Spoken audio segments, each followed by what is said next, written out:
میں یہ بتانا چاہتا ہوں کہ ہمارے کسان بھائی روزی روٹی اور جان کے مسئلے کو لے کر آئے تھے۔ وقف کا معاملہ ہمارے ایمان کا مسئلہ ہے، اس لیے ہم کسی بھی قیمت پر اس میں حکومت کی مداخلت برداشت نہیں کریں گے۔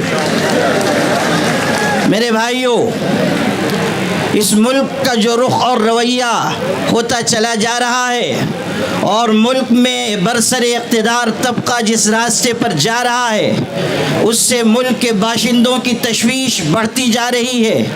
ہمیشہ یاد رکھیے، محبت ملکوں اور خاندانوں کو جوڑنے والی چیز ہے اور نفرت ملکوں اور خاندانوں کو توڑنے والی چیز ہے۔ نفرت کے راستے پر جو لوگ چل رہے ہیں اور ملک کو چلانا چاہتے ہیں، وہ جان لیں کہ اس میں ملک کی سالمیت اور بقا نہیں ہے۔ اگر ملک باقی رہے گا تو محبت کے ساتھ اور ایک دوسرے کی مدد اور تعاون کے ساتھ باقی رہے گا۔ یہی پیغام All India Muslim Personal Law Board کا ہے کہ ہم سب اس ملک میں متحد ہو کر محبتوں کے ساتھ جیتے رہیں۔ ہمیں اس بات کی، ہمارے لیے یہ بات نہایت افسوسناک ہے کہ جوائنٹ پارلیمانی کمیٹی نے وہ رویہ اپنایا جو دوہرا رویہ کہا جا سکتا ہے، اور جے پی سی کے چیئرمین نے جس طرح کا بیان چند دن پہلے دیا ہے، اس نے یہ واضح کر دیا کہ وہ امینڈمنٹ بل میں ترمیمات کے لیے سنجیدہ نہیں ہیں، بلکہ وہ کسی مخصوص ایجنڈے کے اوپر کام کر رہے ہیں۔ ہماری طرف سے یہ بات جب کہی گئی کہ ہم اس سلسلے میں آگے بڑھیں گے اور احتجاج ہو سکتا ہے، اور یہ بھی ممکن ہے کہ شاہین باغ کی طرز پر کوئی احتجاج کیا جائے، تو کہنے والے ایک شخص نے کہا کہ جلیان والا باغ کو نہیں بھولنا چاہیے۔ ہم ان کو یہ یاد دلانا چاہتے ہیں کہ اگر آپ جنرل ڈائر کے راستے پر چلنا چاہتے ہیں تو سن لیجئے، آپ کی گولیاں کم پڑ جائیں گی، ہمارے سینے کم نہیں پڑیں گے۔ آپ کس کو دھمکی دے رہے ہیں اور آپ کس قوم کو مخاطب کر رہے ہیں کہ آپ یہ سمجھتے ہیں کہ مسلمانوں کو خون کی ننھی منی ندیوں سے ڈرا کر آپ اپنے ایجنڈے پر چل سکیں گے؟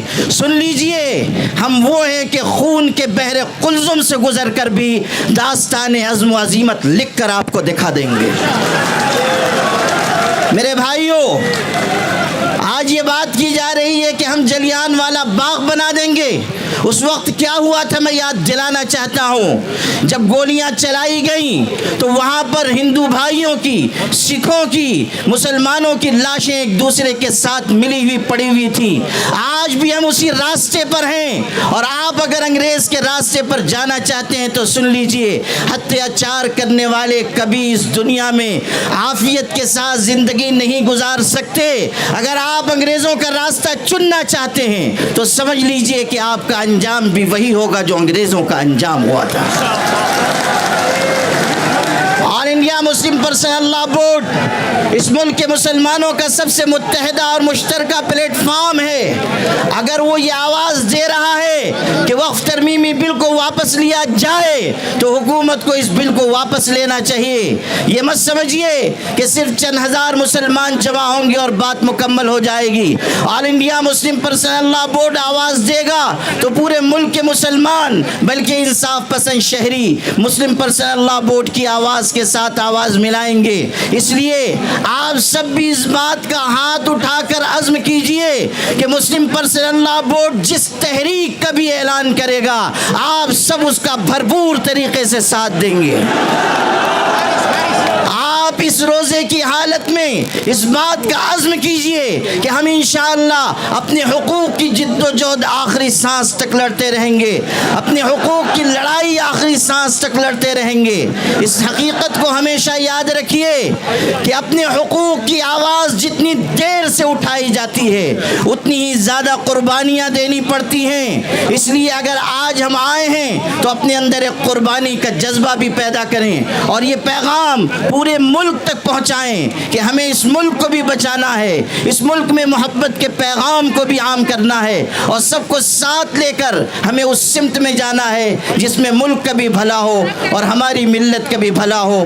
آپ کی یہ قیادت جو یہاں موجود ہے، اگر آپ اسے بوڑھی اور بزدل قیادت سمجھتے ہیں تو سن لیجئے، آج یہ یہاں بیٹھے ہوئے ہیں، لیکن کل اگر اللہ نے ایسا موقع دیا کہ ہمیں اس لڑائی کو آگے بڑھانا پڑا تو آپ دیکھیں گے کہ یہ قیادت قلم اور کاغذ چھوڑ کر ہتھکڑیوں کا بھی استقبال کرے گی اور اپنے سینے کھول دے گی، اور آپ کی لڑائی آخری سیڑھی تک لڑی جائے گی۔ اسی لیے میں یہ کہا کرتا ہوں اپنی قیادت کے بارے میں کہ یہ الگ بات ہے کہ چپ چاپ کھڑے رہتے ہیں، پھر بھی جو لوگ بڑے ہیں بڑے رہتے ہیں، ایسے درویشوں سے ملتا ہے ہمارا شجرہ جن کی ٹھوکر میں کئی تاج پڑے رہتے ہیں۔ وآخر دعوانا